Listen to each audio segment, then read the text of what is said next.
വയനാട് മേപ്പാടിയിൽ കാട്ടാന ആക്രമണത്തിൽ വീണ്ടും ആദിവാസി യുവാവ് കൊല്ലപ്പെട്ടു. അട്ടമല ഏറാട്ടുകുണ്ട് കോളനിയിലെ ആദിവാസി യുവാവ് 27 വയസ്സുള്ള ബാലകൃഷ്ണനാണ് മരണപ്പെട്ടത്. ഇന്ന് രാവിലെയാണ് കാട്ടാന ആക്രമിച്ചതെന്നാണ് വിവരം. ഉരുൾപൊട്ടൽ ദുരിതബാധിത മേഖലയാണ് അട്ടമല.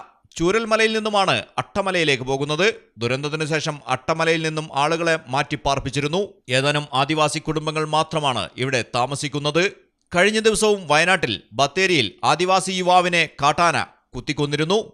ഉരുൾപൊട്ടലിനു ശേഷം പ്രദേശത്ത് കാട്ടാന ശല്യം രൂക്ഷമാണെന്നാണ് പ്രദേശവാസികൾ പറയുന്നത്. മലയാളം ടെലിവിഷൻ ന്യൂസിനു വേണ്ടി റിപ്പോർട്ടർ മഹ്റൂഫ് പനമരം.